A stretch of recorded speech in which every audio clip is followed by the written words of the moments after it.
Sir, I open the room and we go live on YouTube also.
Good evening, sir. Good evening, everyone.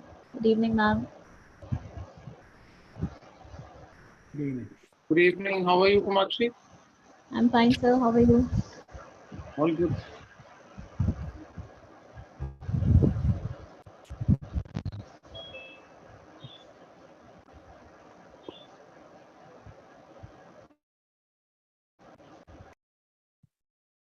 So Rohit, is this for an hour or what's the time? It is 6 to 7:30. Oh,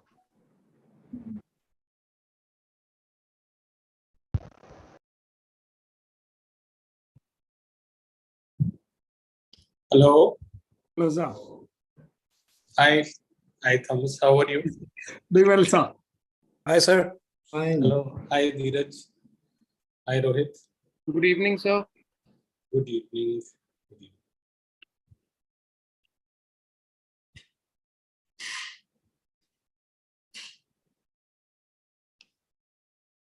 So,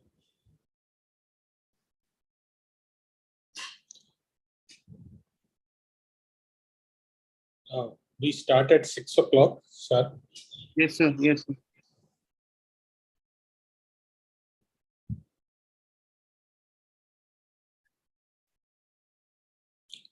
So, if there is time.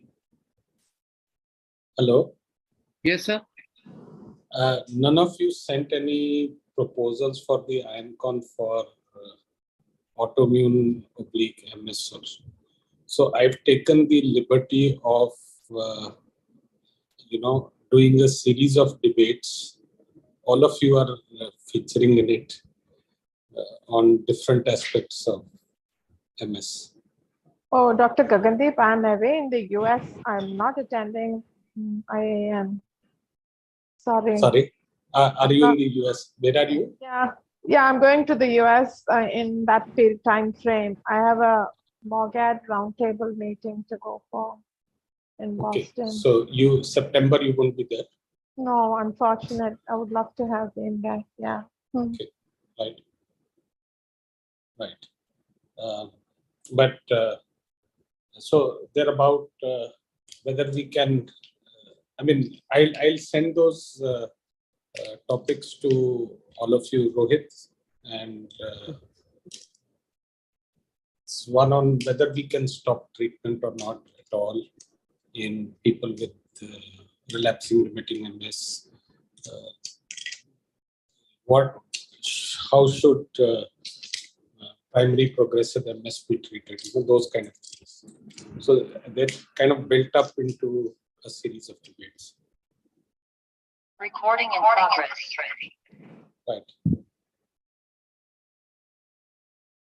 Sir, you can start. I'll open the. Hello. Have you Hello. opened the room? Yes, sir. Yes, sir. Okay. So you can welcome on behalf of IN and then we can start. So, right. Good evening, and for people who are not from outside India, good afternoon, good evening, whatever, good morning. It's my great pleasure, and I must congratulate the leadership of the autoimmune subsection of the Indian Academy of Neurology, who've taken the initiative, Dr. Rohit Bhatia and Professor Singhal and all others who have taken the initiative to do this public awareness exercise on this important occasion. I think it makes sense, and it is going to be of great immense value. The proceedings of this particular virtual meeting would have far-reaching implications in terms of self-management, in terms of day-to-day management, in terms of the understanding that people have about the disease. So I would really not take much more time, and then I would hand over to Professor Rohit Bhatia to carry on with the proceedings of this virtual public symposium and tell us more about the disease, its origins, the myths, misconceptions, and what really can be done and how life can be made much, much, much better for people with multiple sclerosis. So over to you, Rohit. Thank you, sir. Good evening. On behalf of IN and the autoimmune subsection, I welcome all the participants and colleagues who have joined in live for today's discussion. So we will keep this very simple. We have formulated some important questions which we feel are relevant to most of the persons with MS, and my colleagues who are there from all the major institutions across the country will be answering those questions. The patients are welcome to type their questions on the chat box, which we will take as the questions start coming in, maybe towards the relative end of the initial discussion that we will have, so that you have more clarity on some of the things. And if there are specific questions that you wish to ask related to what is being discussed, please put them into the chat box and we shall take those questions. Feel free to ask some important and relevant questions which can be more general and which can be of benefit to most of the people living with MS, so that we're all able to gain from that. So starting with this evening interactive program, I would request Dr. Gagan to just give a brief overview about what is MS and what are its subtypes to kickstart the discussion, what are the usual features, and then we move on to the other components of the disease as well. Actually, Rohit, you guys are the experts, and I thought I would listen to you. But anyway, so multiple sclerosis was considered to be a disease of the white people, but we know now that that is not the case. It's a disease of the white matter instead, and not just the white people. So it's a disease of the nervous system or the brain in terms of its cellular constituents or subcellular constituents is divided into the gray matter and the white matter. And white matter has the prime or predominant function of conducting impulses and conducting messages across the brain from one part of the brain to the other part and to the body. So it is these white matter tracts which are affected by inflammation, as in any kind of inflammation or swelling that occurs, and this leads to disruption of these white matter tracts. It occurs in multiple different sites. It can occur over time, so at multiple different occasions. So this dissemination, so to speak, in time and in space is what really characterizes and qualifies multiple sclerosis. So it's a condition about which we know little in terms of etiology. There is huge amount of literature which is developing, is emerging, but still we really don't understand much about what is the etiology. I think the experts from the autoimmune section would be able to shed more light on it and tell us more about it. Thank you, sir. Thank you very much for kicking start in the whole process of discussion. Kamakshi, would you like to just tell, the patients, because a lot of them, they feel that, and the question is, we really don't know why it has happened to us and why does this disease really happen? And when we open the diagnosis, they get very concerned and sometimes even dejected. So can you please just cover about, is it something specific that this disease is caused by, and why they should not be that worried and how we can take it positively? Yes, sir. Thank you for this opportunity to speak, sir.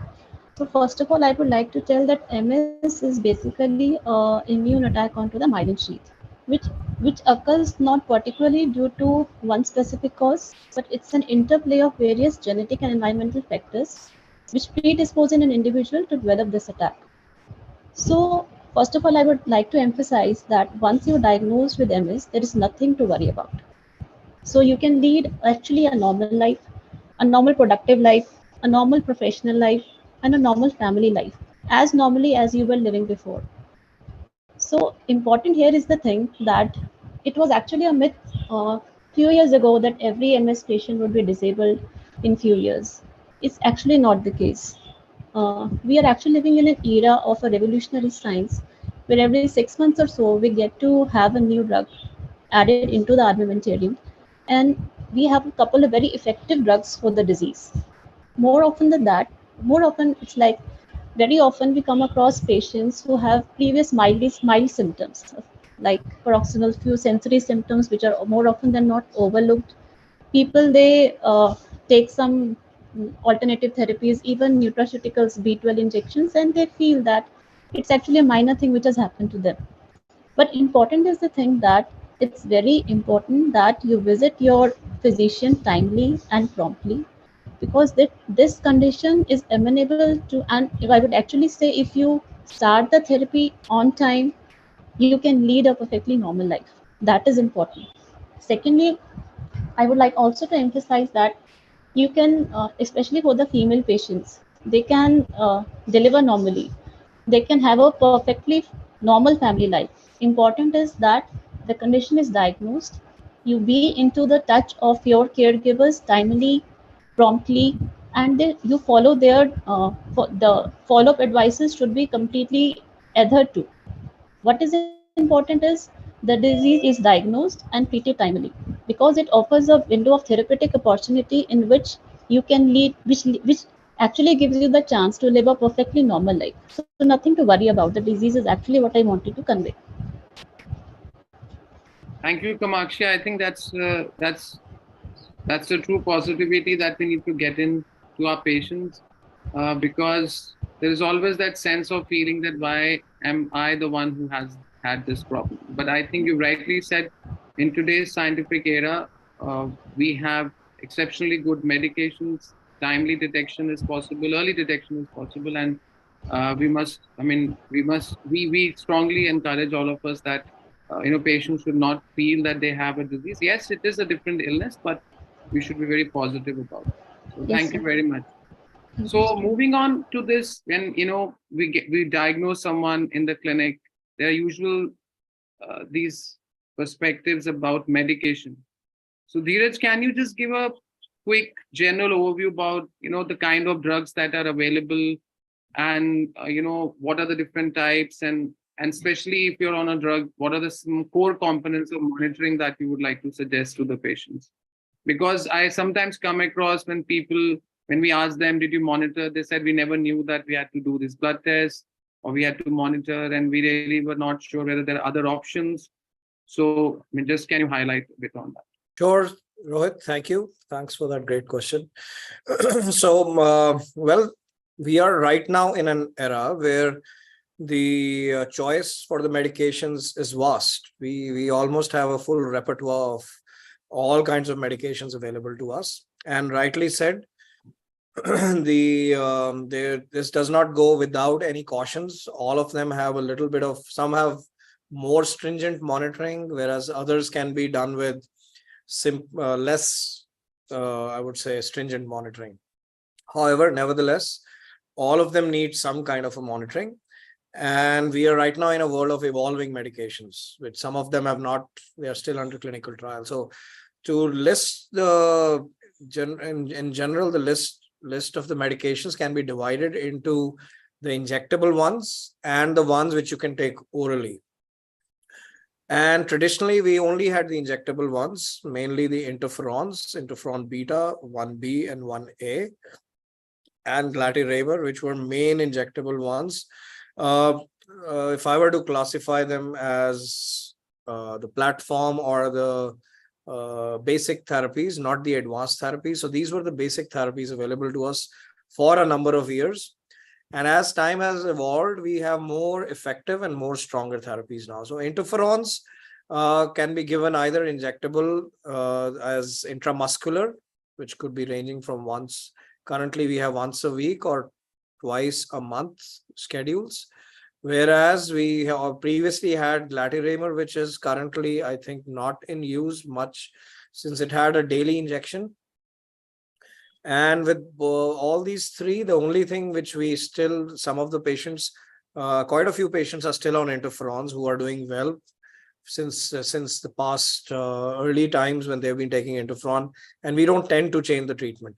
So what they need to remember, if they have not been reminded about it, is to monitor their few of the blood parameters, chiefly their blood counts, their lymphocyte counts, and their liver function tests, which initially we recommend to be done every month for the first 3 months, and then every 3 months. And after a year, you can even do it every 6 months. So this was regarding the basic baseline injectables. And we have injectable oral platforms, which I would say as the kind of therapies which we would start in an MS, which is not very severe or which is not very aggressive. So the platform oral therapies are there, and they mainly are oral dimethyl fumarate, which now thankfully we have a whole lot of generics available, which has cut down the cost. So dimethyl fumarate and teriflunomide, these are the main two available in our country. Internationally, there are a number of others available. And the third is oral fingolimod. Fingolimod, I would classify it under a bit of a stronger therapy for the disease, which is a bit more stronger or a bit more aggressive, I would say, aggressive or severe. So with the same kind of precautions we have for teriflunomide and dimethyl fumarate, we need to be very careful with the blood counts. Especially for this, the blood counts are extremely important. For interferons, the liver function seem to hold greater precedence, and we do find more liver function abnormalities. Here, blood counts have to be very, very strictly followed up. So with the same frequency, you can do them once a month initially, and for the first 3 to 6 months, and then you can do it every 3 months, because the lymphocyte and the neutrophil count may come down with both teriflunomide and dimethyl fumarate. Apart from that, a certain set of side effects which the patients have to be careful. They need to be pre-informed so that they can accept them well. With dimethyl fumarate, you may get some GI irritation and you might get some flushing. And that happens to be a very common accompaniment of these drugs, can be very easily tackled with simple medications. And with teriflunomide, the commonest and the most important precaution that we need to tell the people with MS, especially if they are in the childbearing age group, is to avoid a pregnancy with teriflunomide.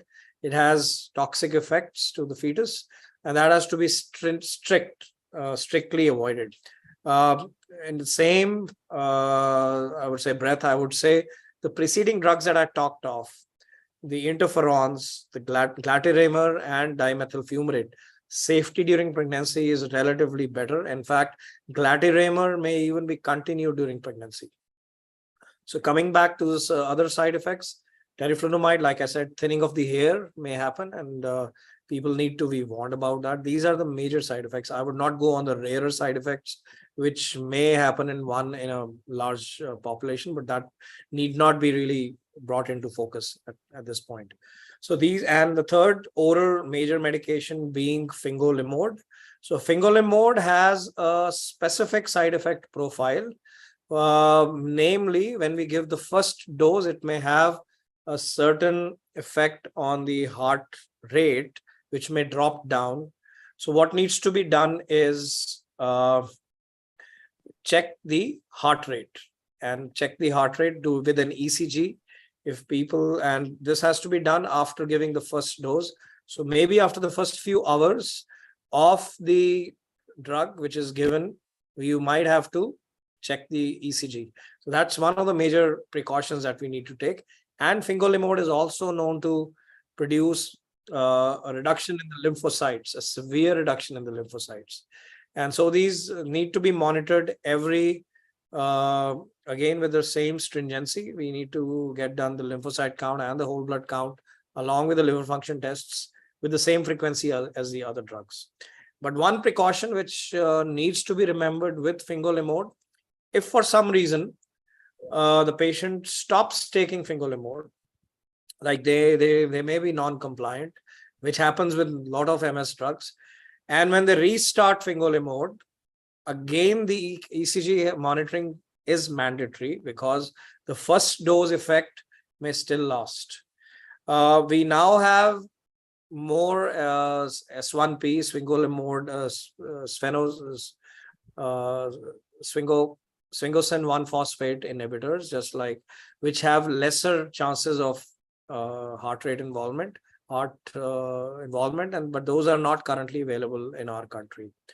So coming back now, I will talk a little bit about second line agents, as we call them, or stronger agents.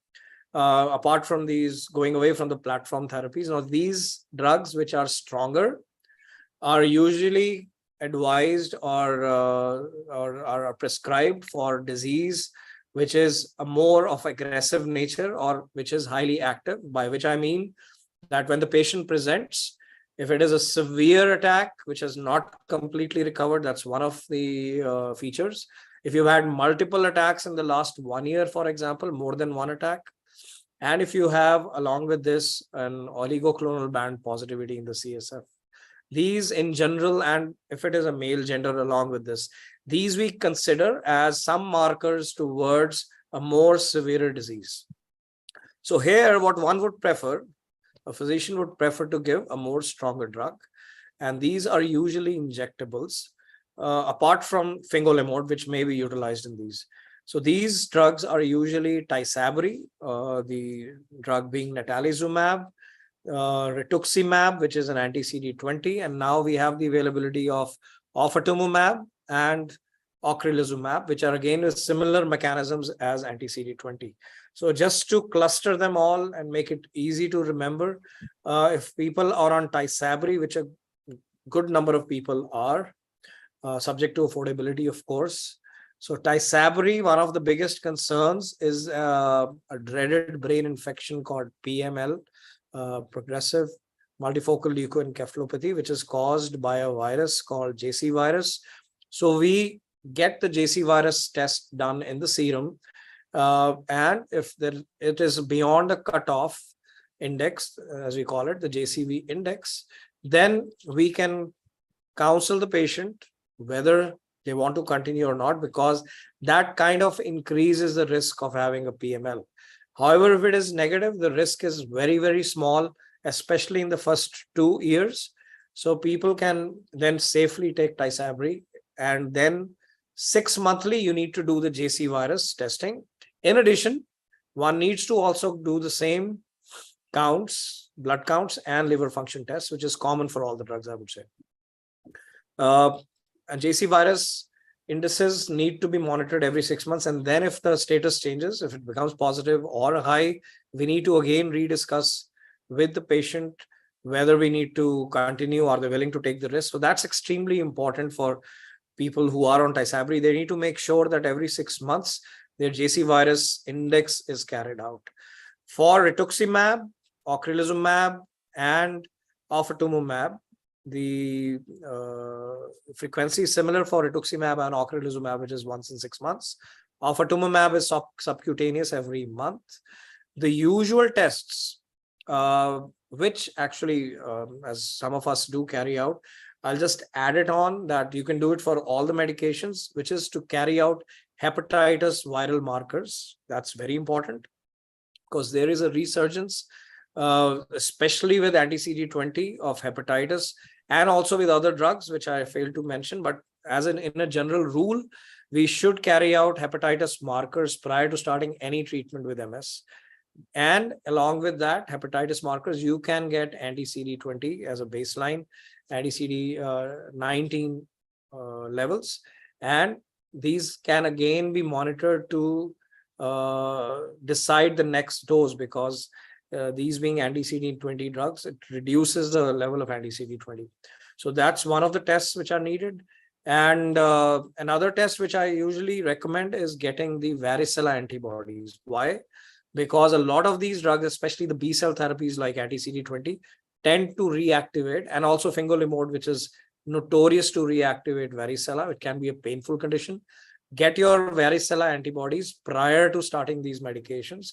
If the antibody levels are low, get yourself vaccinated. It's a live attenuated virus. So if you've got that live attenuated vaccine, wait for a month to start any of your medications, especially if you're going to start on anti-CD20 like rituximab or ocrelizumab. So these happen to be the most important tests which I can remember offhand. For a drug, these are the most commonly used drugs. There are other drugs which are not usually given. So I would not discuss the side effects or the testing needed for the other drugs, and things like bone marrow transplantation, which is a bit beyond the scope right now. So I would think that these would suffice. If there is anything which I've missed, you can remind me any other drug. Thank you, Dheeraj, for a very comprehensive overview. I think that would definitely help people to get a quick recap of what they need to do or what they need to ascertain. And moving on in the same continuity from where you left, Shruti, I would like to say now Dheeraj has given this, kind of an overview of so many medications available. So when we diagnose someone to have MS and we try to explain them all of these drugs, they sometimes get confused as to what would be the right option, and they leave it on us to make the right decision. So with all this armamentarium, and let's say when we are diagnosing a patient, can you just give how do we preferentially decide on which treatments, and if there are some specific treatments? And someone has also asked, whether drugs like orals are better than injectables. This is also a question. So you can put all that in one frame as to what should be our way to select a particular drug at the time when we initially diagnose a patient. Thank you, Professor Patia. So there are two basic considerations before we decide which medicine has to be given to whom. So one is the disease factors relating to the MS itself. And there are a set of patient factors which are related to the conditions of the patient and the preferences of the patient. So among the disease factors, the most important factor would be whether it's a highly active disease or not. That Professor Dheeraj Kuran has very well explained what it is, because if you're having recurrent relapses or if you have a high chance of disability, then it would be preferable to start on a highly active agent. So we have basically divided the medicines into two groups, as was previously mentioned. The injectables like interferon and glatiramer acetate, and the oral medicines like teriflunomide and dimethyl fumarate. These are considered as the first-line agents which are moderately effective. And the other medicines which are given as infusions, which are natalizumab, rituximab, alemtuzumab, and also the oral medicine fingolimod. These are considered highly active medicines, or which are the high efficacy medicines.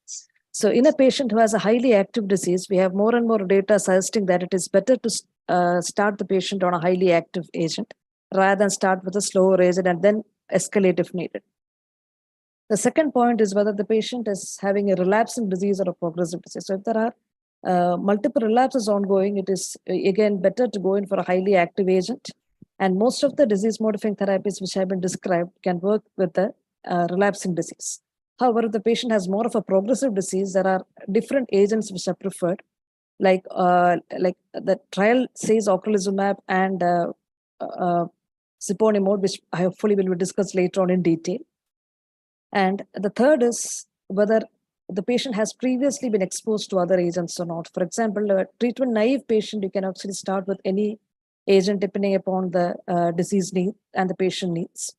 However, if a patient has previously been exposed to immunotherapies, there are certain drugs which should be used with caution, like natalizumab.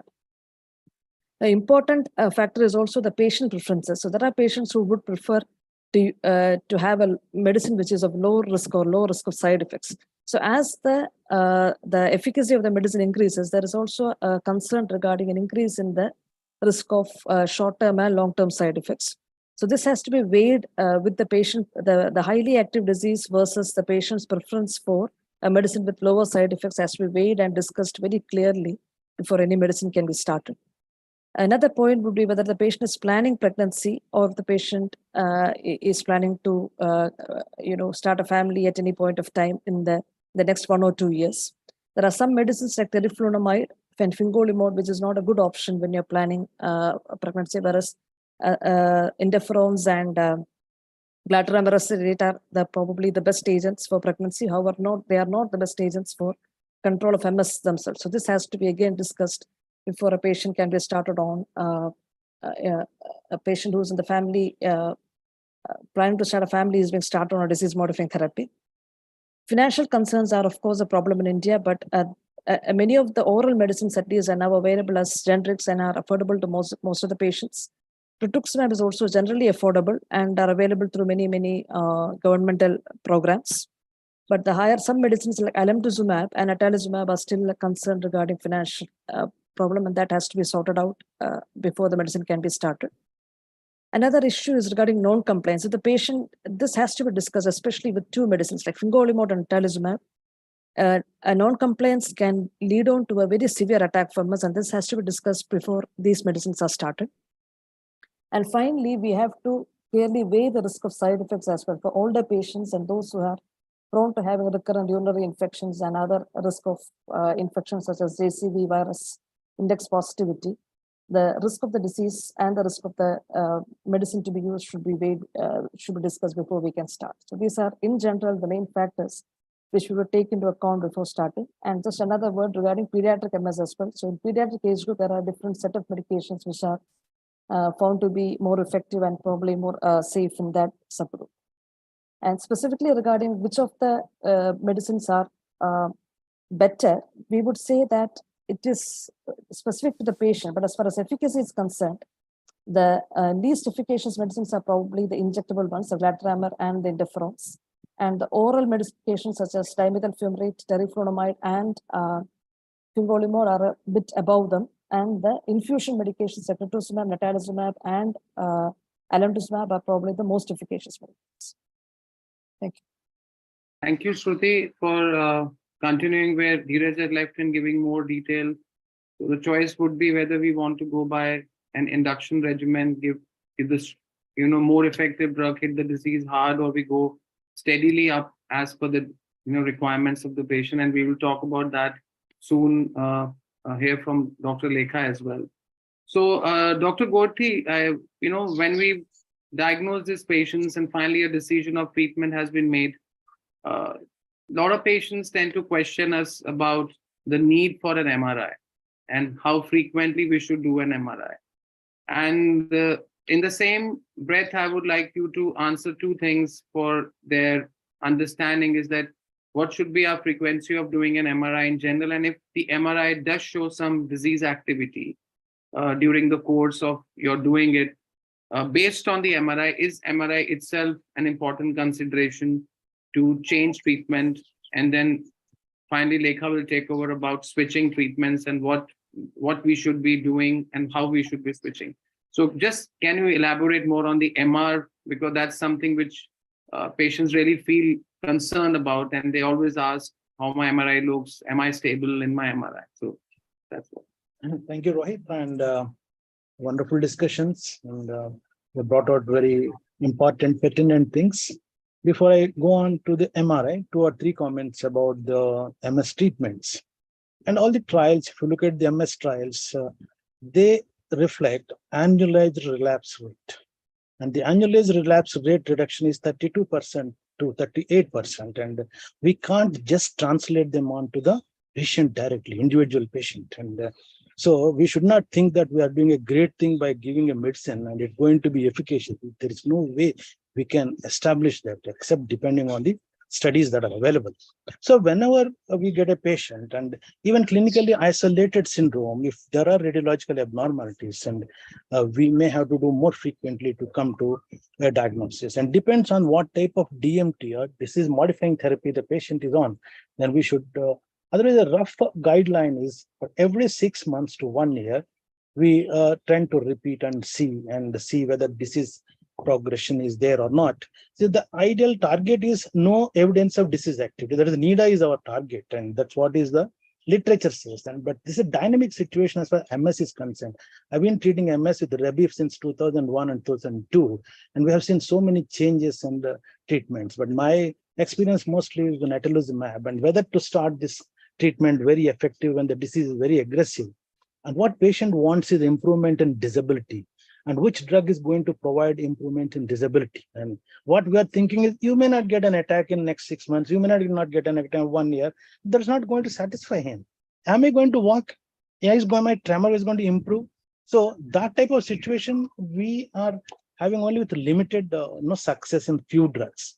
So MR disease activity will tell you to upgrade your treatment schedules from interferons and lateral MRI state. Maybe we may have to go on to the, as Dheeraj said, if it is oral preference, then go on to dimethyl fumarate, which is about 62% to 60, and fingolimod, which is about 68% reduction in annualized relapse rate. So that's that depends on the disease activity, and you have to, if the disease activity is, you have to have different types of sequences which you can do. And magnetic transfer imaging and diffuse tensor imaging. And in fact, if you do a double contrast, and you can get more blood-brain barrier breakers, and you can get more evidence of disease activity. So if you are thinking that disease is progressing, we may have to do MRA more frequently than once in 6 months or 1 year. And when are you going to stop the medications? And is the MRA is going to guide you? And I don't think you can see, you have seen many cases with florid MRI, but there are no clinical features on the patient. And these also we come across. So really, we are the MS treatments, they keep on changing. So they cannot, present guidelines say that you have to do it after 6 months, after 1 year. And ideally, one can never stop MS patients' treatments. But that's another thing which somebody is going to talk about, when to stop the medicines. But I think these are some of the musings which I would like to exchange with you. Thank you. Thank you, Dr. Godke. I think you've given clear insight. And the other point I would just like to add regarding the MRI is that there is no need to repetitively do contrast MRIs successively every year, or because the current consensus guidelines actually don't even recommend that we should do too much of contrast, because the natural history suggests that the overt use of contrast can be harmful in long term. So even plain MRI can be good enough on follow-up to give you a way forward about your disease activity. So Dr. Lekha, taking from where we started and Dr. Godke has left, a lot of the times patients come to us and say that, should I need to change treatment? Or there are issues like the relapse, and they then question, am I good to continue or should I switch? So I would like you to give a concise overview about the decisions that need when we switch treatment, and what we should consider when we are switching treatment for patients. If you can just give a kind of overview for our patients. So thank you, Dheeraj. Rohit, sorry, started on the wrong foot. Yeah. So I just wanted to pick up a few points from what Dr. Gorty said, because it's very relevant, the role of MRI. So MRI is basically a good surrogate marker for disease activity, you know, and a lot of your treatment decisions are made based upon not just the clinical activity, but also what is supported on the MRI. So the MRI should be very much a protocol-driven MRI. So the patients who are listening should understand that the MRI sequences, as Rohit alluded to, have to be very specific for the disease, especially to exclude conditions that mimic MS.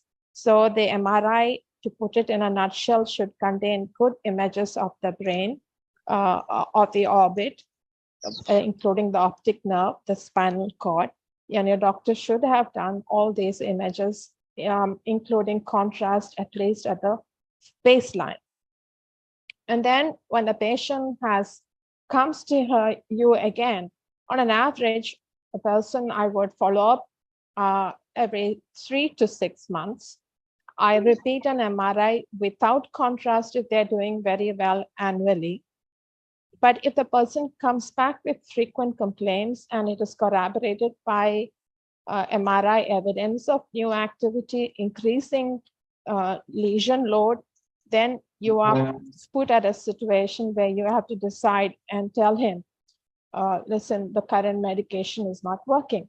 So on an average, when a person has at least 2 or more documented relapses clinically, historically, and if the MRI shows 2 or more new lesions versus enhancing lesions. Nowadays, we believe T2 flare image lesions is equivalent to GAD enhancing lesions. And so you can pick up that if it's a protocol-based MRI, which you can compare from scan 1 to scan 2.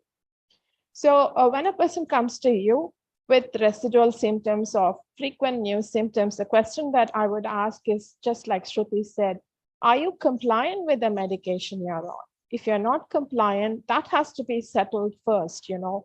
Why are you not compliant? Is their medicine too expensive for you? Are you irregular on your medications?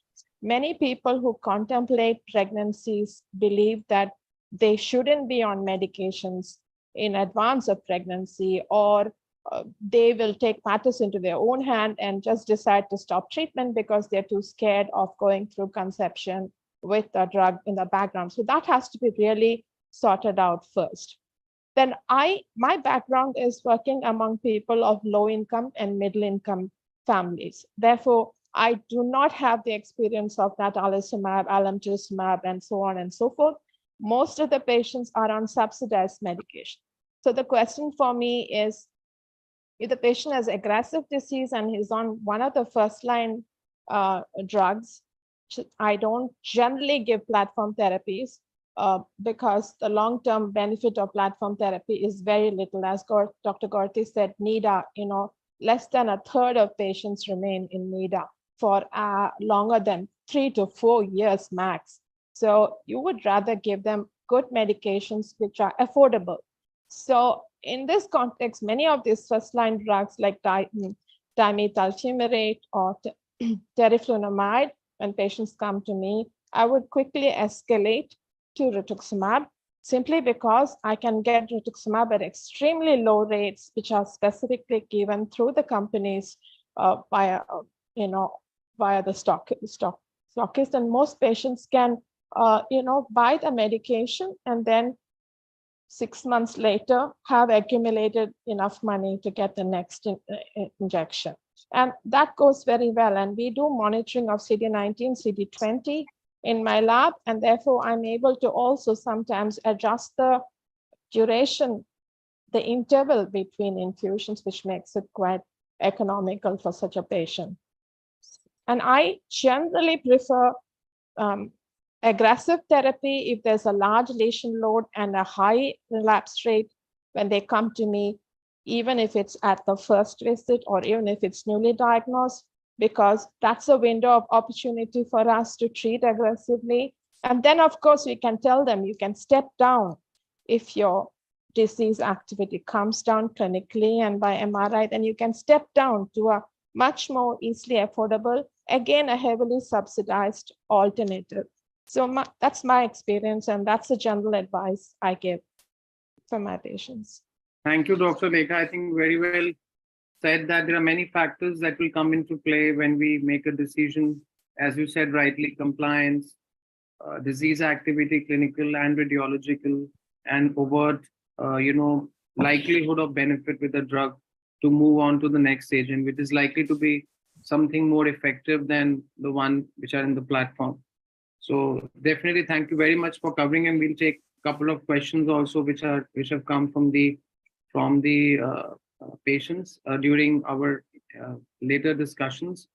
So moving from there, Dr. Tapas, the next thing which generally is always a question after 4, 5 years, 3 years sometimes of treatment, and there is a concern by persons with MS that they feel that they need to stop, or they always come up with this consideration whether I should stop the medication and what are my what would be my timeline to really consider. So can you just briefly mention about whether we should really stop medications, or if we stop, what should be our possible guiding parameters that we consider to stop medication in a patient who is already on a disease modifying treatment?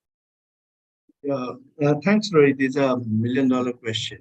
Actually, what is being generally what is being advocated is that once you start the treatment, you continue the treatment for life. But as you have rightly said, the patients become impatient if they're stable, disease is stable for a few years, and they consider about withdrawing the drug. I mean, I think there was a New York State registry which was done on patients who are stable on disease-modifying therapy, and they discontinued, and they were followed up over a period of 4 to 5 years. It has been seen that once the disease-modifying drugs are discontinued, those cases who are relapsing remitting multiple sclerosis, 30% of them do have the relapse and worsening of disease. And those who are on the secondary progressive MS, around 40% of them do develop worsening of the disease once they have discontinued the drugs over this period of time, 4 to 5 years. Now, if that is an issue, then we don't really advocate discontinuing the medications. But I mean, what happens, it has been found that after they reach the age of 55 or so, once the drug is discontinued, the chance of getting worsening or recurrence of the disease gets less with age. Maybe after the age of 60, the chance of worsening or recurrence become very, very low. So there is a kind of practice that can be shared with the patient, that once the age of 55 has been reached and beyond, and the disease has been stable, no worsening, no relapse at all, over a period of 5 years of disease-modifying therapy, then if it's a high-efficacy therapy, you can think of de-escalating and go into the platform therapies, the low ones. Or else you can, if you discontinue, I think it is mandatory they should be followed up very, very closely to see if there is relapse. But after the age of 55, one can take a call if the disease has been stable for over 5 years to de-escalate or discontinue. Please. So can I just chip in quickly? Yeah. I just wanted to give you my take on it. So if we don't have any markers that help us to decide which patient is going to remain stable and disease-free and who is likely to worsen off therapy. And you must also remember that you're dealing with an elderly brain. There's so much of comorbidities that build up during that time. Diabetes, hypertension, you may or may not be obese. And those are factors that can detract from being well. So I generally, when this question comes to me, is I tell them, you remain well because of the disease modifying therapy. You are remaining well without side effects these many years in time. And just like diabetes, hypertension, where you require long-term treatment, it is much advised that you continue. So there is huge amount of data, especially the Harvard MS registry that climbed the registry shows you that a significant number of patients deteriorate, or, it's good if they have a relapse, but if they have a steady progression, they are in a secondary progressive phase where even the best of medications do not really work well. So I am very much of the opinion that one should dissuade patients, at least that make them take a first-line drug, not an injectable, and keep them under regular follow-up rather than tell them to stop medication. So de-escalation rather than discontinuation. Yeah. Yeah, thank you, Dr. Tapas and Lekha. That the crux of the whole discussion is that these drugs need to be continued long term because they are beneficial and they keep the disease under control, and that's our aim, is to maintain them, what we discuss, disease free. But yes, in special situations, in needs, we may have to temporarily withhold, we may have to change, or we may have to stop. And we will be discussing those components, especially in relationship to family decisions, to plan a family by a lady.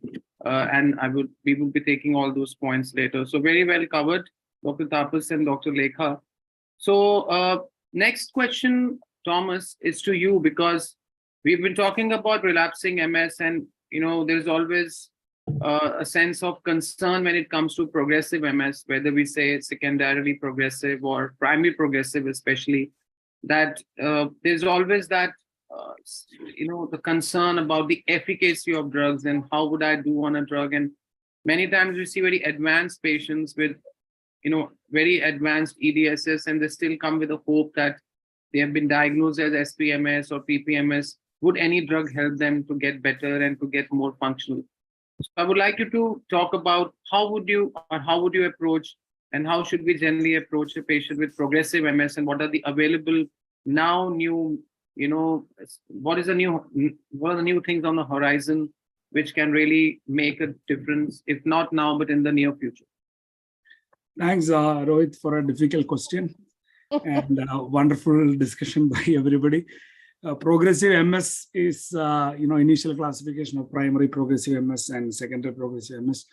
And the primary progressive MS, you see it little early, and secondary progressive MS, you see late, where already the disease have run for a long time, and you see burned out cases where there is no activity to treat.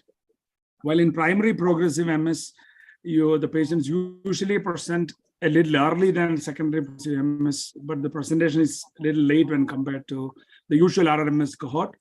But in primary progressive MS, you have a potential to treat the patients because you see them much early than the secondary progressive MS. And there are various classifications where the progressive MS are not classified again as primary or secondary, it's just progressive, either with active disease or inactive disease. So progressive with activity, progression without activity, and not progressive with activity, the Lublin's classification. So the main point is that when you see a patient with activity, you are clear, you need to treat the activity. The relapse is either clinical or MRI. For primary progressive MS, at least we have the oratorio trial, which has shown ocrelizumab to be useful in these patients. So basically the concept, what we are using is that because we don't have ocrelizumab in the country, we are going with B-cell therapy with rituximab, and indeed we had good success rate for primary progressive MS with rituximab, irrespective of the age, if it is a primary progressive MS. But for secondary progressive MS, you don't have much to offer, especially if the disease is active. But the usual strategy we do is that when you see a patient with progressive MS, we start with a very good therapy, which is high efficacy therapy. And the good means more efficacy, more high efficacy therapy. And usually we start a B-cell therapy. We give a good dose of rituximab to these patients and just see for 2 years. And if you have no response at all, then we decide whether to treat further or not. But in that way, if you see a secondary progressive MS also, many times what we have seen in that, they may be coming in a wheelchair, and then if they're already on rituximab, and sometimes I ask these patients, are you getting any benefit? I'm not seeing any benefit. You are still in a wheelchair. Do you need to continue this treatment? So then they say, sir, please give the treatment. I ask why. They say that if you give the treatment, I can sit for 2-3 hours extra when you start the treatment. And we get fatigued by when the rituximab effect goes down, you get fatigue. And they said that when you get the medicine, my fatigue is less, and though I'm in a wheelchair, the amount of time I sit is much better. So that's how, because what is that? The treatment for a patient, and many times if it is not useful, they won't come back. They'll tell that anyway, there is no point in taking that medicines. But if a patient is coming back for your rituximab infusion, it means that he's getting some benefit. He knows that. So that benefit may not be that obvious for the treating doctor. For the patient, it may be just an improvement in fatigue and other things. But the issue with this treating progressive MS with drugs is that, especially urinary tract infections, you have to be careful, especially these catheterized patients, they may get recurrent urinary tract infections. So we have to balance all these risk and benefit and other things. And then, of course, when you have progressive MS, you don't have much to achieve, especially SPMS with treatment. Then comes the symptom treatment and management of spasticity and physiotherapy and other things, which, of course, most of the people know. But what we have learned over time, or what we are learning now, is that, people are on a secondary progressive phase, we have already lost time. So the most important message I would like to speak to people who listen to this talk, and we had wonderful discussions by all the top people in the country on multiple sclerosis. The thing is that what the latest research is pointing towards is that the time window for treating MS is first 2 years when you do the diagnosis. So what is the latest articles, if you go and see in the last few years, is that it is that you treat MS with a high efficacy drug in the beginning, and that is when you can achieve the maximum, because inflammation as well as degeneration, inflammation dependent degeneration and axonopathy is maximum in the first few years. And so as early we start a good efficacy treatment, that means the best we can do for these patients, rather than trying all what we have when they come with a spasticity or a disability or achieved. So the concept of treating MS is going a rapid change. And most of these data is from retrospective studies and not from randomized controlled trials, but that gives a huge trend. And indeed, in our own registry, as Madam Lega was discussing, many times you can't predict. You say, male sex have a chance of bad disease, but you see females on a wheelchair. It's not that the males and many times, as Dr. Tapas or one of the discussants were telling, I think Dr. Gaurav was telling, some people are disabled with 1 or 2 lesions on the MRI. Why there are people with plenty of lesions on MRI walking without any problem? So do we know everything about MS? What causes progression? We don't know. But what we know at this moment, there is some component which is autoimmune, and treat early will be the best, rather than keeping in the treatment late. And are there any new drugs coming up? The Brutton's tyrosine kinase inhibitors are just in pipeline, because microglia is one of the cells which are thought to involve in all these progressive phases, and this group of drugs can attack that. We are supposed to participate in one study, but what happened, I think that molecule has caused some liver dysfunction, so they have not actively, Sanofi is not actively pursuing that study, but we have to wait for these molecules, see whether they really make a difference. So at this moment, we cannot make any comments on the new drugs which are at horizon. What we can do at best is to start a high efficacy therapy. And the beginning, if you think there is an MS with sufficient lean, the diagnosis is correct, and then you think there is a sufficient MS, though, rather than waiting for a progression to hike up your therapy, maybe you can go much early. And another strategy we use in most patients is that give a induction regimen with natalizumab for a short course of 6 months, so that you achieve the maximum amount of gain you can get with respect to disability improvement, and without much risk of getting a PML, and then give a gap of 6 weeks and then go with rituximab.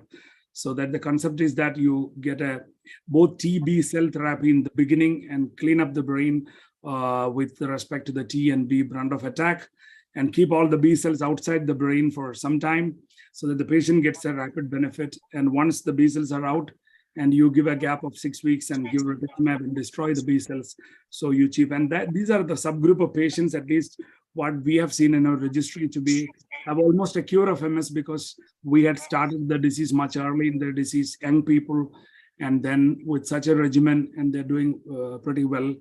compared to disability, almost 7 to 10 years of follow-up. So, and I think that is what all the registries are telling. They're telling the most important component. And we did an analysis to see what factor is with respect to gender, relapses, and all those things. We did patients who did bad and who are doing good. And we found that the main factor was the one is the duration of the disease as well as the time you started the high efficacy therapy. Most of the people who are on wheelchair came late for high efficacy therapy, and those who are good have been started high efficacy therapy. And that's what of the most of the registries across the world shows that who are on a good high efficacy therapy in the beginning are doing well with respect to disability and progression when compared to people who have been started late with respect to progression. Thank you, Rohit. Rohit, I would like to chip in. Sure, sir, please. Yeah. It's also my experience. I agree with Dr. Thomas that we know that pathology says it starts antedates much before the clinical manifestations come. The disease is already there. And only in the evolution of drug treatments, we started with interferons and graduated to other therapies. And my experience with natalizumab is that there is one drug which prevents disability, and aggressive treatment right from beginning will help in. That's my opinion. And I agree with Dr. Thomas that we should be more aggressive to start with and not do away with the interferons and all. They're not doing it. Yeah, you can come back to them after some time. After 6 months, you give a break and come back to the therapies. And I think I agree with Thomas. Thank you. Thank you, sir. Thomas, quickly, I just want to know, do you have you ever had patients who didn't do well with rituximab that you had to give natalizumab to? So you are telling rituximab in the beginning and then going to natalizumab? No, yeah. Have you ever had a need to go beyond rituximab in a well-chosen patient to go escalate to natalizumab? My current thing is, once you have given a good dose of rituximab, and if it is not working, that means the inflammatory component is not much. To me, that is what now, but always a question comes that after rituximab, it is not working, whether can we go do natalizumab and give, and many people have asked the questions, but I have never done that sequencing. So to me, I do always natalizumab first and then do rituximab, because I tell them we can't come back to natalizumab because already you are exposed to an immune suppressant, and then I give natalizumab. The risk of this PML may go up, though nobody has studied that. Whereas the previous immunosuppressants in the study, which is showing the risk stratification based on the JC virus antibody, I don't think anybody has got rituximab. They were basically on azathioprine and other immune suppressants. So we have no idea there, but logically we were scared to give natalizumab after rituximab, thinking that already they are exposed to an immune suppressant. So that's why I well choose the patients, and I always give an opportunity to take natalizumab in the beginning. I tell that this is the best to achieve whatever disability. And we have found a pattern that most of these patients who are on natalizumab, you know that they are working by 3rd month. By 3rd month, usually they plateau off. And by 6-month injection, they don't gain much. So we achieved what we need. And as we know that natalizumab is just an immune blocker. It is not doing anything to the immune system.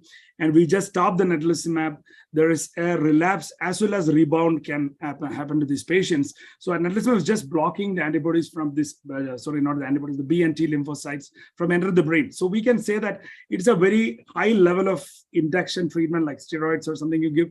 You just keep these things clean from the brain. But the day you stop natalizumab, things will come back. So it's not a great logic to continue natalizumab for long with getting a PML risk. So you achieve things with natalizumab in the beginning, and then you stop it also, you get a window period of some 12 weeks to start the rituximab. So we chose somewhere around 6 weeks to start the rituximab so that there is no relapse or no rebound, and you get a good B cell. And what we have seen in that, B cell is just like a submarine. You don't see what happens in the surface.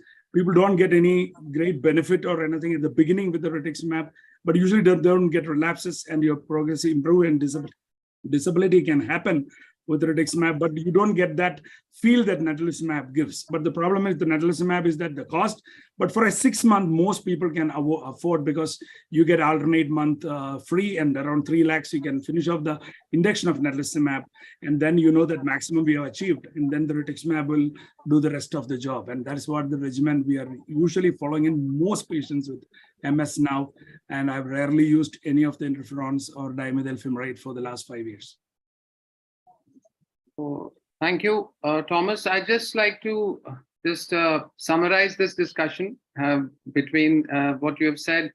So, two things that in the treatment of progressive MS, it has to be a case-based decision, duration of the disease, how bad the disability is, whether we can be making a patient whether we would have benefit more than harm of the treatment, or whether we should only focus on supportive care and good rehab care and symptomatic care. And yes, the other important thing which I would always say and I would always recommend to patients is that they should touch base with their doctors when they actually feel that they've started to feel a bit of a decline. I think the transition period is, to me, a gold standard time to really modify treatment to a more highly effective treatment. And if you lose that window of opportunity and you come back in after a year or two when you've already developed disability, you've already developed signs of slow, progress, you may get benefit with many of these therapies or you may not get benefit. So I think it's important to follow up, and both the physician and the patient need to make that decision at the right time when you have started to transition. The other thing about natalizumab that I would like to add is that there's no confusion, and I don't think there is any contradiction in the science that natalizumab changed the way MS treatments landscape changed. That one drug was something which really had the most efficacy. If it was not for the cost and it was not for the risk of PML, I think it's one of the best therapies that ever has changed the landscape of MS till we started using more of rituximab as well for the cost. The other thing is that if your patient needs natalizumab, cost is an issue, and we are learning that with time now that changing the interim period of duration of pulses that you give for natalizumab. We have many patients now where we have transitioned them after a year and a half to 2 years of stability to once in 60 days, once in 45 days, and they are doing extremely well. And there is enough science now to suggest that increasing the duration of natalizumab reduces cost, reduces risk of PML, and provides an efficacious care to patients. Yes, for patients who can't afford, and that's of course the starting point in any discussion, as we have all discussed, in available cheaper therapies that rituximab probably may have the same efficacy if started on time and a decision made. So thank you very much for that point. Yes. Rohit, one point to add, because maybe patients are listening, and this many patients we have seen that when we had a diagnosis of MS and that time we advised treatment, many has gone for alternative therapies. I'm not labeling anything, and they had wasted their first initial 5 to 10 years. And then they came and has been started on platform therapy much after 5 years, 7 years when diseases started worsening. And then they came to us after 10, 12 years. Then we started treatment and they're just controlled. They're not in a stage of reversal of disability or not. So it's a word of caution to people that don't go to therapies which have no evidence and just waste your time, and you're losing your first valuable time. And any treatment proved is better than no treatment. So that's also a point. You start any of the treatments in the beginning is better than no treatment or treatment which has no effect. So please be cautious and meet an MS specialist, and have any treatment is better than no treatment, and a high efficacy treatment is better than a platform or a moderate efficacy treatment. Thank you. Rohit, I think we are forgetting one thing, that azathioprine or other immunosuppressants for resource poor setting. If a patient has MS and we just can't say, if you can't afford this treatment, don't take any treatment. Yes. But it has not been tested. Yeah, that's what I wanted. No, you're going to see a paper coming out in MSJ soon, which shows off-label therapies work, but the timing is extremely important. Very early on, relapsing phase of the disease, mycofen does beautifully. But the timing has to be very, very careful whom you give alternative immunosuppressant to. So our paper hopefully will shed light on that. Thank you. Thank you. Yes, we've all treated a lot of our patients with oral immunosuppressants like azathioprine till we started getting these generics available, which kind of equivalent costs, and now we have slowly transitioned to them, but still we have our patients still maintaining on those drugs who were started years ago. So announcement to the patients who are live that we will be soon taking some of the relevant questions which you may feel have not been answered. most of them are being covered during this discussion. So after a couple of more discussion points, we will go to some relevant questions which actually admix all of these components which need to be answered. So Dr. Netra, I would just want you to highlight those important components of concerns or myths and about someone who wants to now plan a family.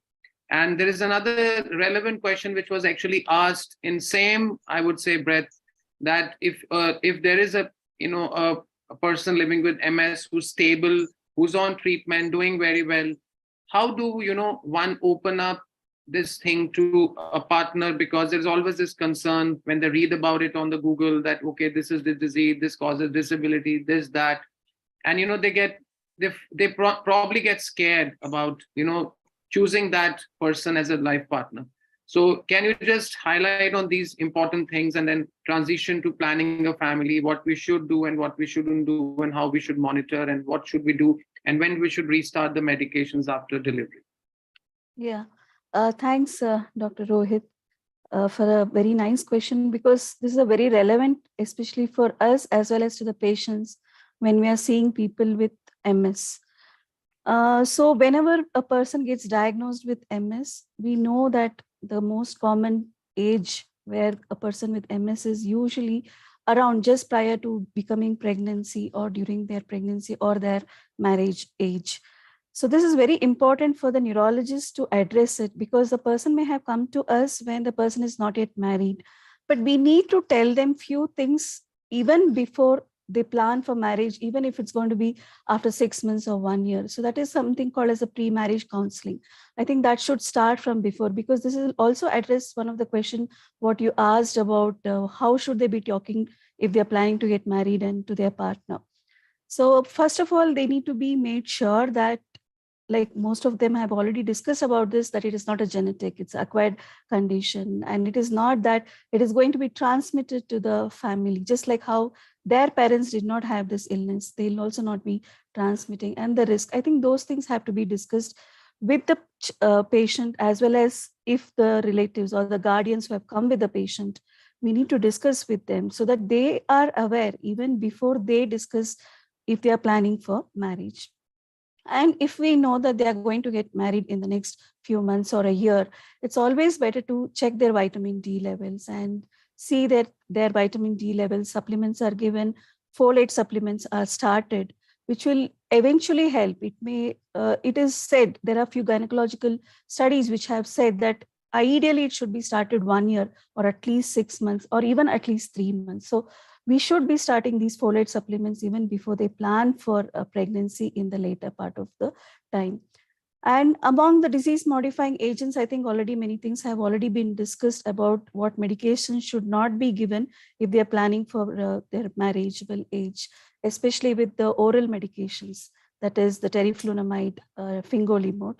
Though we do not use methotrexate in this time, some patients would have received in the past or may still be taking.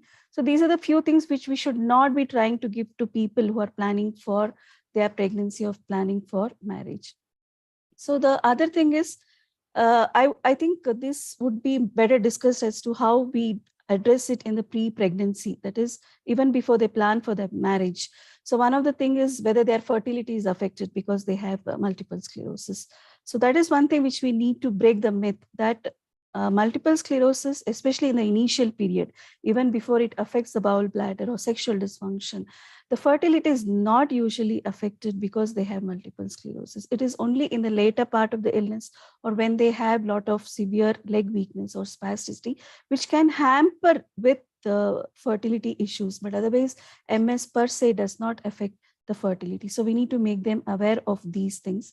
And whether it is the gender, because we are always thinking whenever it is a pregnancy, we always think about only the ladies, but it is also for the male persons also we need to know that even the fertility does not get affected. But one of the medication, especially the teriflunomide, is one thing which we wouldn't advocate even in a male patient, because it is one medication where it will also affect a fertility issue in a male person. So these things we need to be careful when we plan for a pregnancy or plan for a marriage.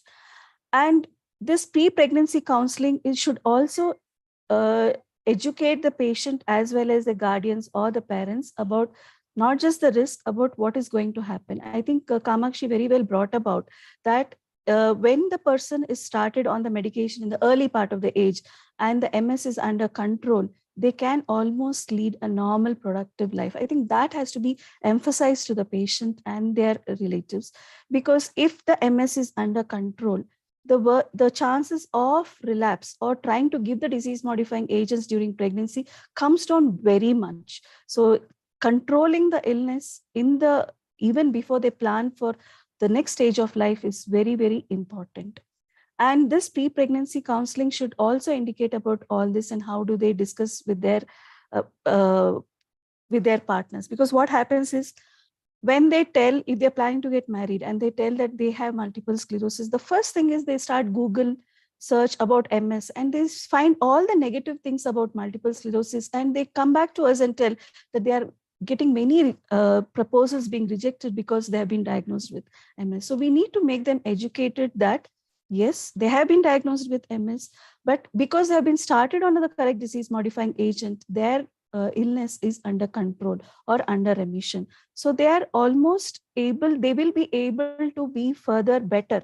So we should actually have a good team where we have our counselors and a psychiatrist, social work, and the neurologist who will discuss with the patient as well as the relatives. And if required, we may tell them they can get those partners whom they want to get married to, so that we can talk to them about the illness and educate them. So I think that has to be very discussed very nicely, because the trust what we build over that will actually help them whether they will be able to convince the person whom they are going to get married. I think that is the most important. So once this is done and they have been started on folate when they have started, so most of them will be on disease modifying agent. So first thing is, one of the myth is, it is like a few of them already mentioned that they have been started on medication. It's better that they are not on medication if they are planning for pregnancy. That is not so. We should see that at least they take the medications for 1 year or at least maximum 6 months and get the MS under control, and then they should be planning for pregnancy. So it is not that they were diagnosed with MS, now they're planning for pregnancy, so they just take steroids and stop it and then they plan for pregnancy. It should not be like that.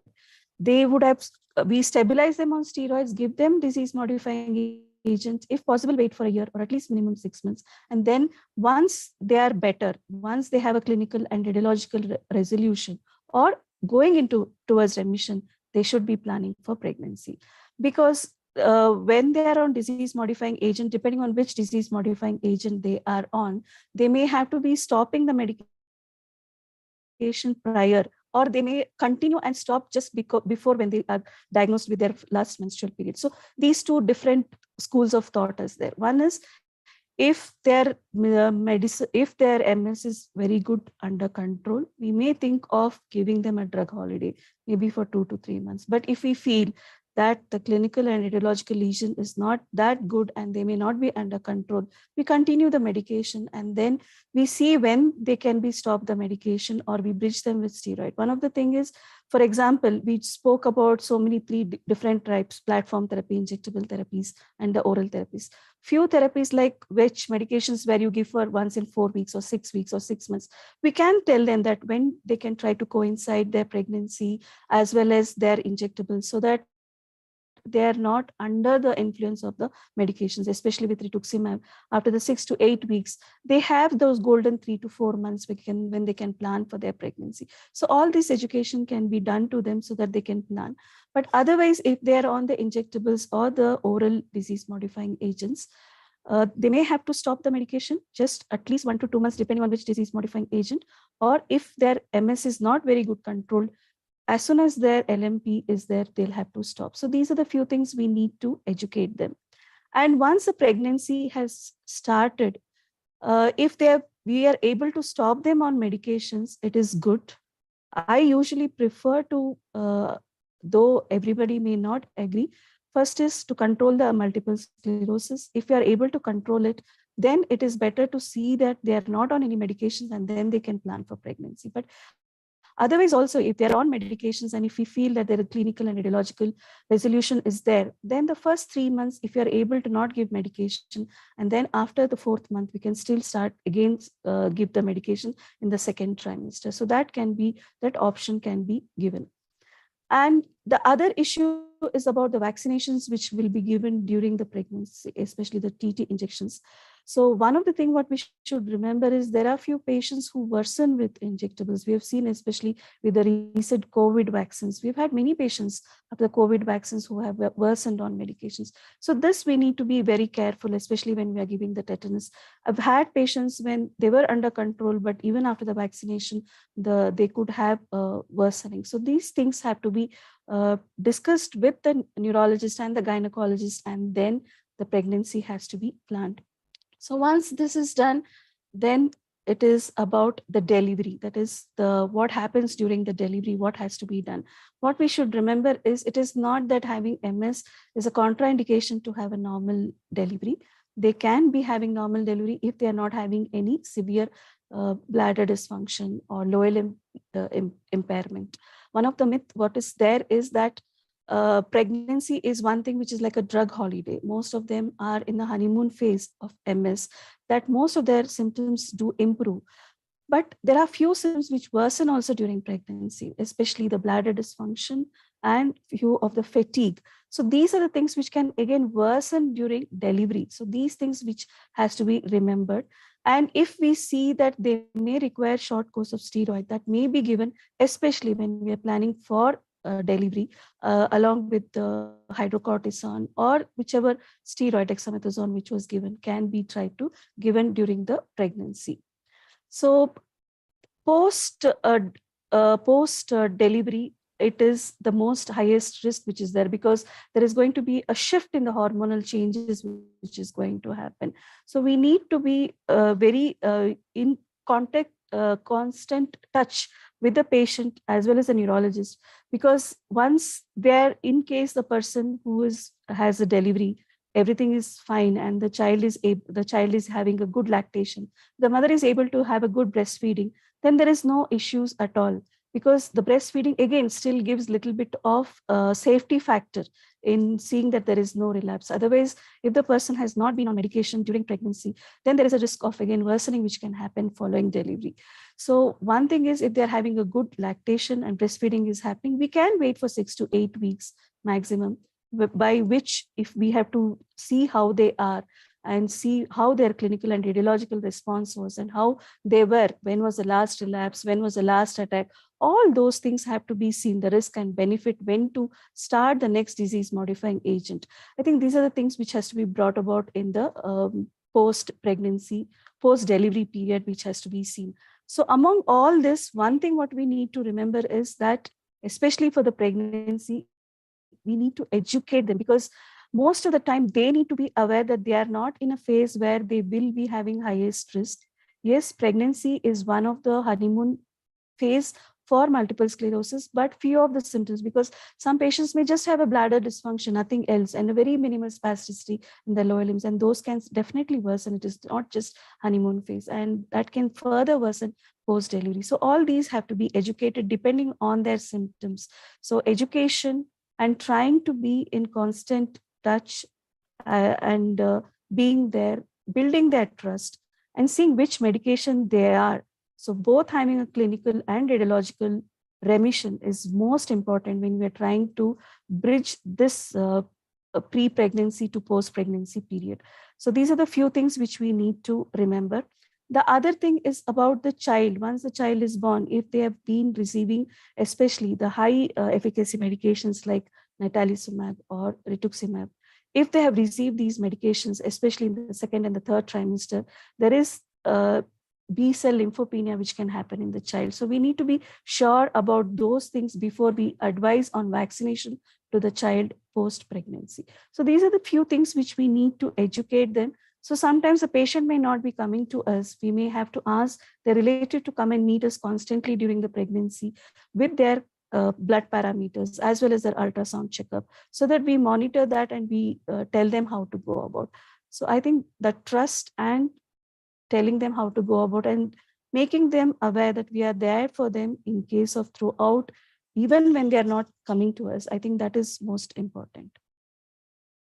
Thank you, Netra. I think you covered almost everything related to pre-pregnancy counseling. So I would just reiterate the fact that it should be a very open and a very detailed discussion before planning a pregnancy, medication continuation, withdrawal, and then post-delivery and post-delivery breastfeeding, and then restarting of the medication. So I think you've covered it almost very clearly and succinctly, and individually, of course, these discussions happen more in detail in the clinics.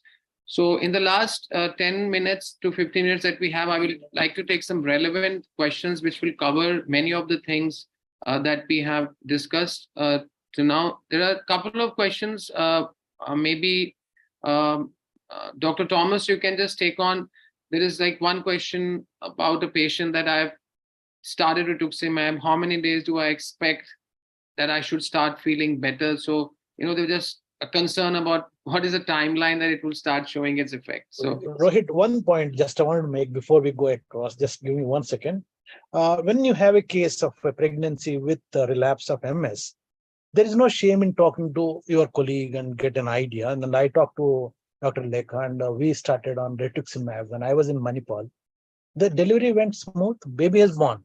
So this is a dynamic situation. There is no hard, fast rule key, what will work and what. She thought it's the best at that time, so we used it. So in any situation, we should discuss amongst ourselves key, what is the best policy. Thank you. Can I also just quickly, before, I just want the child to be sure that, you have to be sure that psychologically and otherwise that particular person with MS is ready for marriage, because that's very important. There's humongous pressure on a newly diagnosed MS patient, and get married and eventually have a child. So I always counsel and interject myself saying, if the girl is studying and she wants to study more, finish her studies, make her more independent, make her more comfortable with the diagnosis, and let her disease be in remission before you plan a marriage and all that. So I want to just tell that to the parents out there who are so desperate when they reach 23, 24, their time is ticking and they want to put that kick of marriage against that child. And, you're creating so much of anguish in the process. I get that all the time. Yeah. Thank you. Thank you, Rohit, for that question. I think on rituximab, a patient is on and he wants to know how fast it will work. So it depends on that, though we know at a molecular level, the CD20 is attacked in the first few hours when you give rituximab, and around 90% or more is depleted. The B lymphocytes are depleted in the blood by the third day.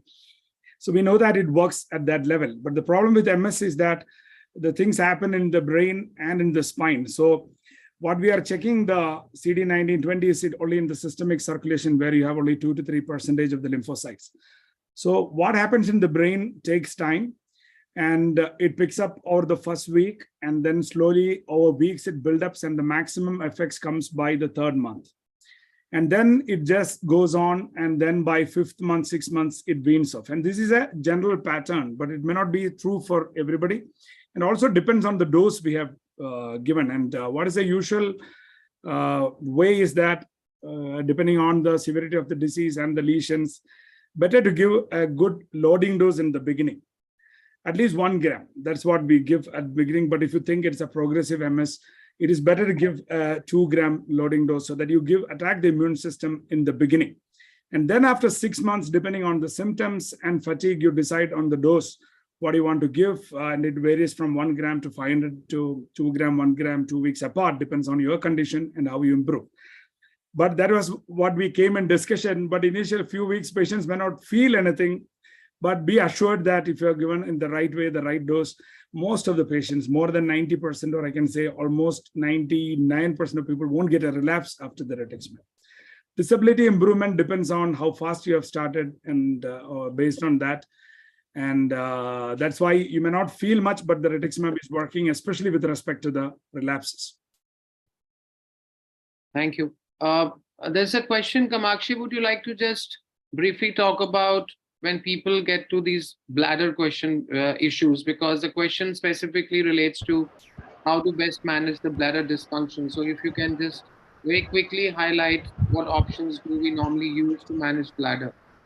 Yes, it's very pertinent to answer the question here because I guess more than 90% or so of the MS patients they suffer from bladder problems. So maybe might be due to the underlying disease, and sometimes the patients who are on immunomodulators, the risk of UTI increases because those patients have some background bladder disturbance as well. So as far as the symptoms of bladder dysfunction are concerned, the patients might be having symptoms in which, on the one hand, they are having symptoms of a hyperreflexive bladder in the form of some urgency, frequency, urge incontinence, and nocturias. While on the other hand, there may be certain dyssynergism between the control of bladder and the activity of bladder, in which the patients they might have some problems with initiating urination, they might have hesitancy, and they might feel that they have not completely voided during the act of micturition, and the sense of incomplete evacuation is there.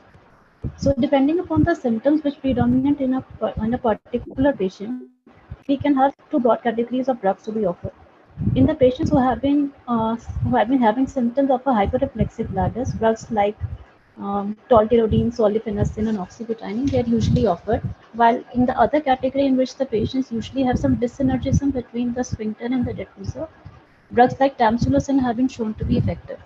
So apart from that, once a patient with MS who complains of some urinary symptoms, it is always important to screen for UTI, the urinary tract infections.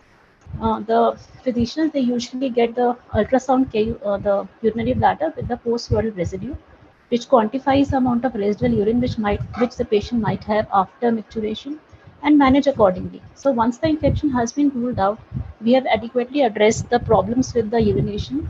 Uh, it's very important that the primary caregivers they usually tend to have the referrals to the urologist while the patient have been having this bladder problems. Referral to a PMR specialist are also done, and it is very important to address bladder at this in this problem because bladder is one thing which adds to the fatigue of patients as well. So addressing the bladder problems can be particularly important for any MS patient because it is one thing which is usually treatable, and in which patients further on there are many upcoming therapies as Botox injections into the decussor or the sacral neuromodulation. All those techniques are there. So timely referral to the urologist and the PMR specialist is recommended in these patients. Thank you. One question to Lekha, which I think you have a special interest, Lekha, in this. On this is there's a question about whether one should take a vegetarian diet or whether we should take a gluten-free and no dairy product diet. And a lot of people come with this whole bunch of internet saying that, oh, this is going to cause MS, stop this, stop that. So would you like to highlight about this diet and MS thing? Specifically related to this vegetarian diet or a gluten-free dairy product diet? Is there any real science in that, and whether patients, it's a myth for patients in general? So by and large, diet has been explored and over-explored, and especially in the 80s and 90s. And we know that there is no special diet that is recommended. However, having said that, let me explain to you that many of the patients who come to see me are so engaged and so involved in this diet issue, and they have so much of subjective feeling of wellness and goodness. So seeing that enthusiasm, I tell them, if this is what you want to do, go ahead, because it distracts them immensely and they find great joy in sourcing all these stuff. But the bottom line, I tell them, is healthy diet is what you need to have. Plenty of leafy green vegetables, moderate amounts of carbs, so you don't put on weight, because additional weight will add on to the comorbidities. Eat what you like, but not in excess, and eat healthily. But you should see, some of them are so converted by what they see that there's a lot of enthusiasm to follow these. And I go along with whatever makes the patient happy, as long as it does not harm them, so I stay with the middle ground, that there is no relationship between diet and MS. Having said that, weight loss is important. So that also has to be underlined for those who require weight reduction, you know. Thank you, Lekha. One question to Shruti, then to Dr. Gorthi, and I will also come to Dr. Tapas. One quick question round, and then we'll summarize. Is about cognition. I mean, and there are questions about, I feel dull, I feel not that mentally alert or mentally quick, and what can be done if you truly develop, some cognitive issues. So, Shruti, can you please highlight on that? Sure, thank you. The cognitive issues, it's quite common in MS. Like the symptoms are quite common in up to 70%. If you do some specific testing, you would find that even in early stage of MS, you have some problems. The major issues which they have is not similar to the Alzheimer's dementia that we see. It is more like difficulty in multitasking. They can't do multiple tasks together.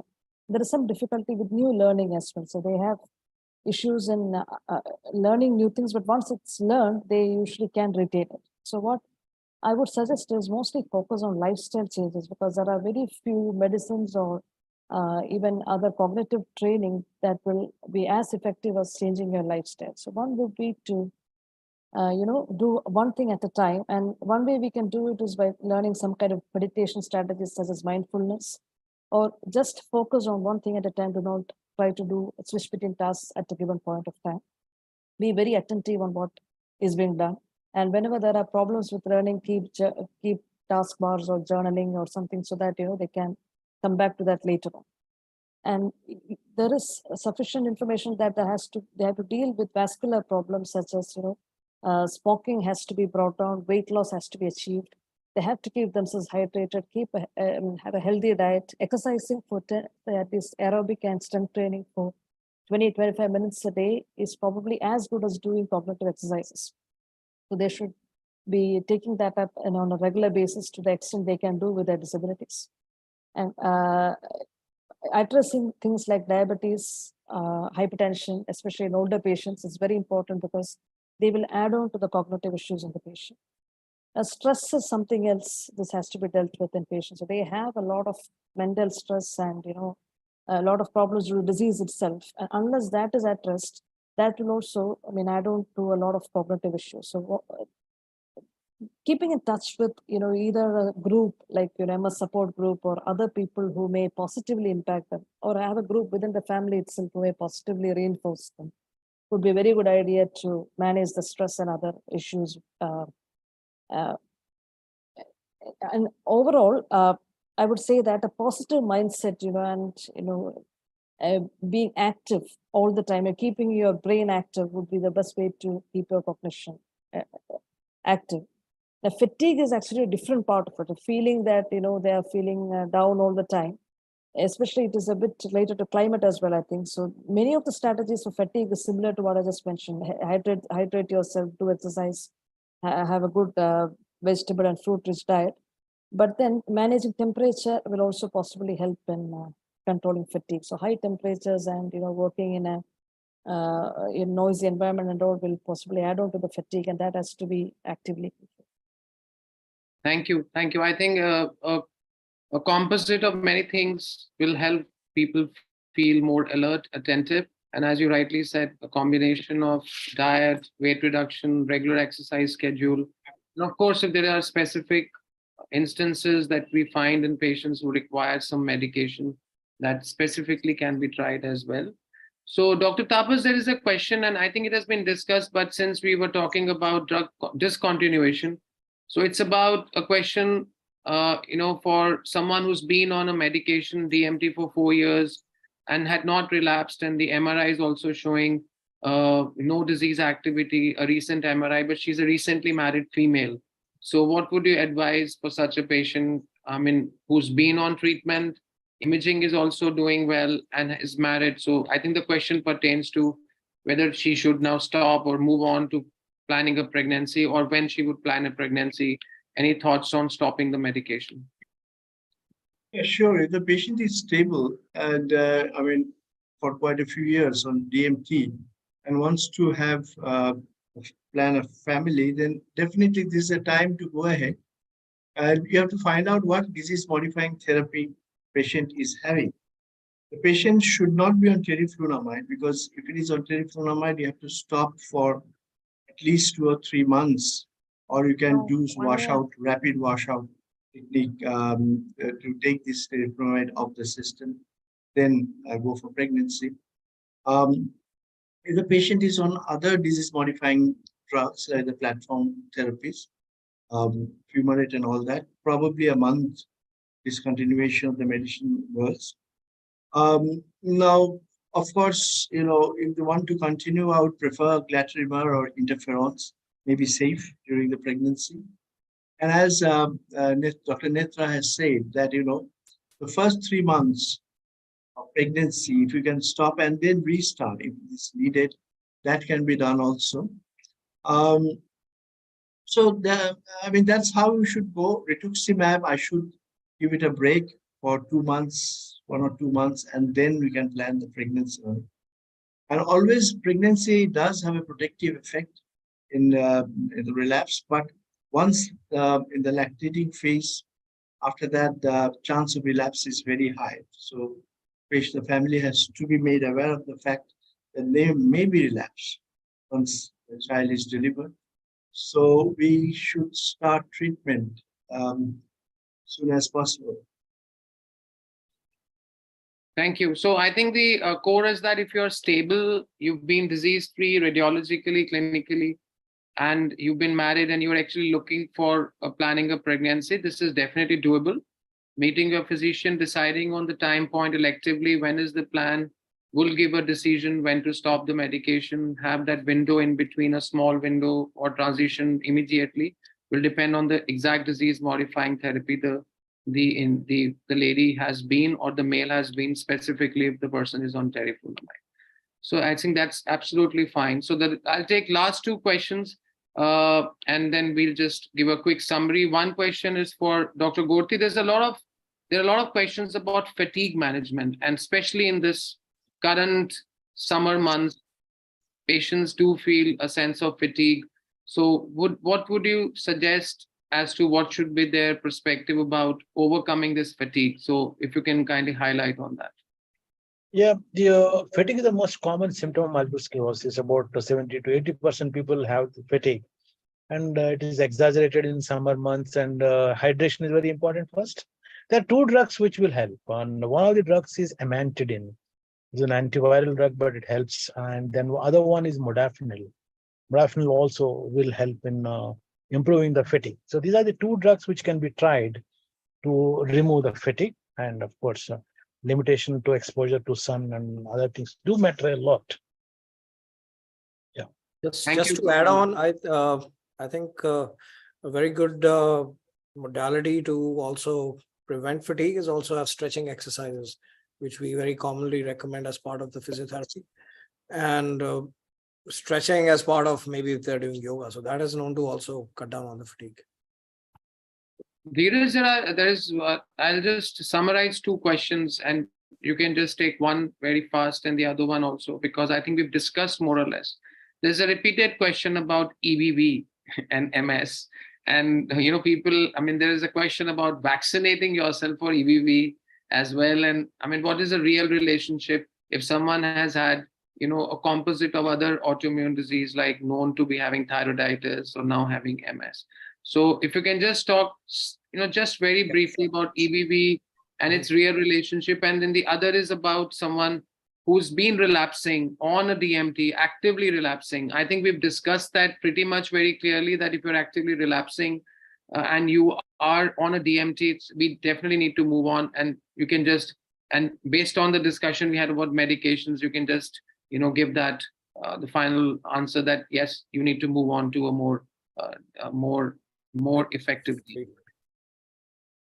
So regarding EBV, I think there's been a recent interest in the etiology of MS as far as EBV is concerned, and I won't go into the details of the study, but it's this big study which shows that over a span of time, EBV was associated in a good majority of people to be responsible for having the disease onset, likely disease onset, which triggered further that EBV vaccination.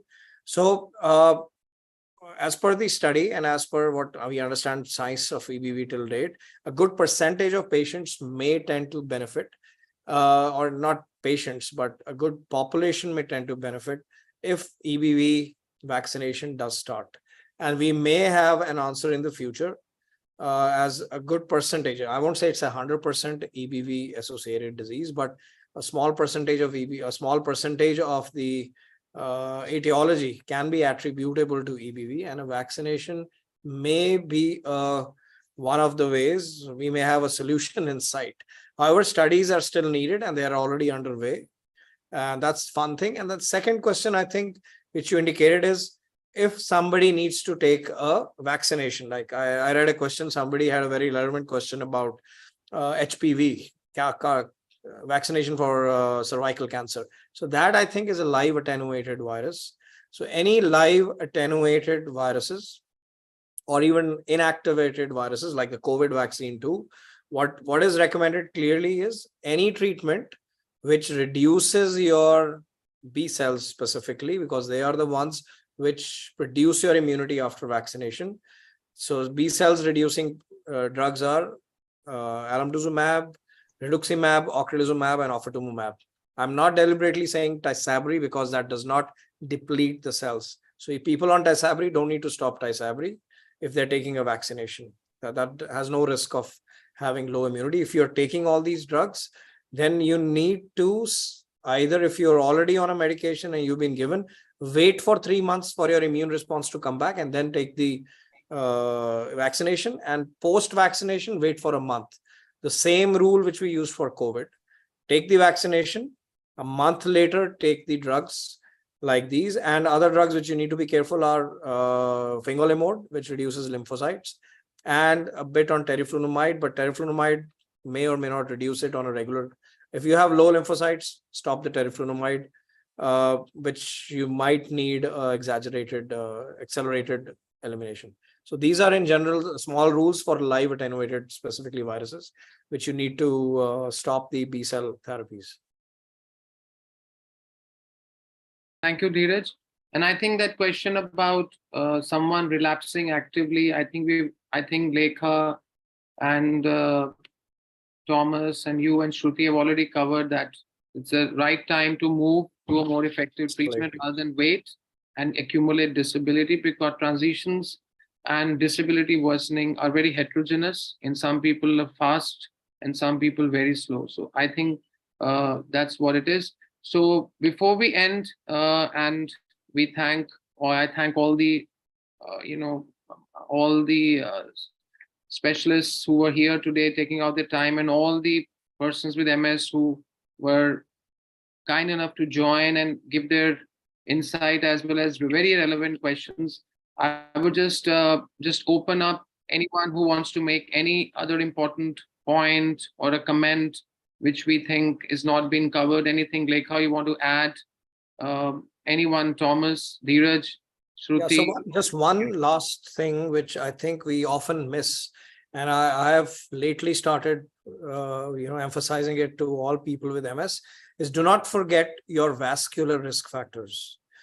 It is well proven that a good percentage of MS patients do have vascular risk factors like glucose intolerance, diabetes, dyslipidemias, hypertension, and the risk of, and so on and so forth, the risk of cardiovascular disease and stroke. And we've had a couple of patients having these, and especially when the disability increases and you're not able to exercise, please do not ignore these risk factors. And we often miss it because we're just focusing on the inflammatory part. That vascular risk factor goes hand in hand, and one needs to look at their lipids beyond the use of just statins in MS, which was there at one prevalent point of time. So we need to regularly also see the lipid profiles, measure the blood pressure. BP, as we all know, has blood pressure and diabetes have a direct link with the disability of MS, and weight loss, of course, that goes hand in hand with all the vascular risk factors. That's about it. Thank you. Just adding to that question of stopping MS therapy, just giving a concept a little more broad. So if you're on a platform therapy or an netlizumab, there is no question of stopping the therapy. You have to continue.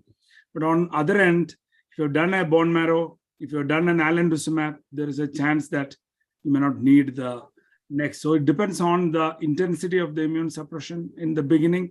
Based on that, decide whether, and when I told about natalizumab, rituximab, at least some patients after 5 years, you started early, doing well. Then a close follow-up, as people have discussed, you may delay the rituximab infusion, and then rather than 6 months, you may make it 8 months, 9 months, or a year, but you closely follow up them clinically and imaging wise. So that's what the broad concept. Based on the type of immune therapy you do in the beginning, that determines whether you are going to continue or not. Thank you. I think that's a point, and I think there have been these tiny admixed questions about rituximab. I think what the patients need to be very clear is that every drug has its dosing regimen, especially with the injectable medications. We cannot equate one drug with the other. In rituximab, it's typically anything after 6 months, and we all like to push back to 6 to 7 to 8 to 9, sometimes with monitoring the CD19-20, and sometimes based on other comorbidities. It's not necessary that you are time bound to 6 months like Ocrevus suggests or ocrelizumab suggests. Like natalizumab, we know it's almost once in 28 days to 30 days, and you can slowly transition if you're doing well.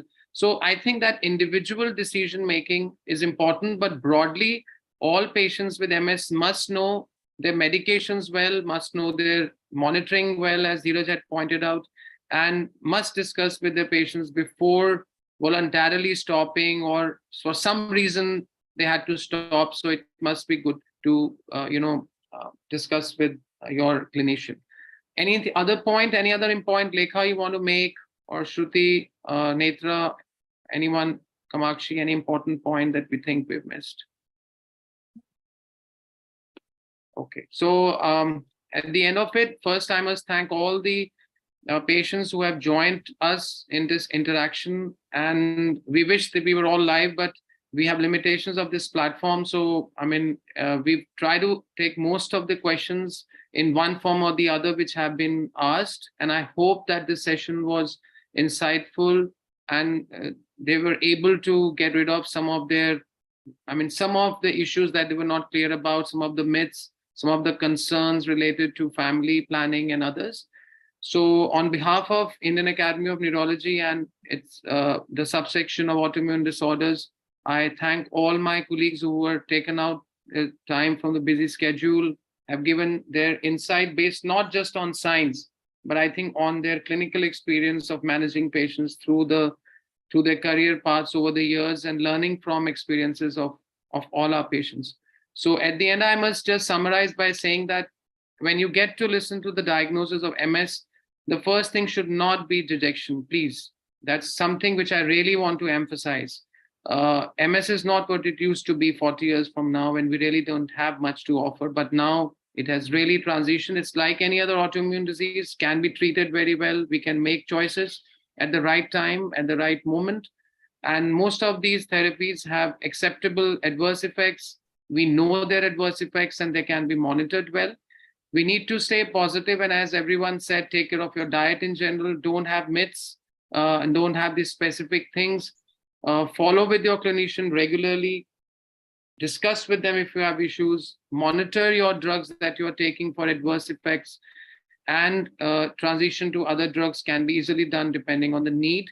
In today's world, I think we have a mixture of both inexpensive and relatively expensive drugs, but I think we now are at that point of time that we can offer even effective drugs and they're relatively cheaper rather than choosing the very effective drugs which are very expensive. And as time will pass and we will get more drugs will definitely tend to become more affordable. But at the same time, it's not that if you're not taking a drug, it means that you're not taking care of your disease. I think everyone has an individual response. You may be doing well with one, but not the other. So trust your physician, make a right choice, but discuss your concerns with them. So at the end on this World MS Day, I think we all need, and this theme is connections. So I think we build connections with each other, we build connections with the doctors, we build connections with our peers, and we build connections with life in general. So on a positive note, I thank everyone for being here today, and let's do whatever best we can with science for our patients with MS. Thank you very much. Thank you. Thank you, Rohit. Thank you. Good night. Thank you. Bye.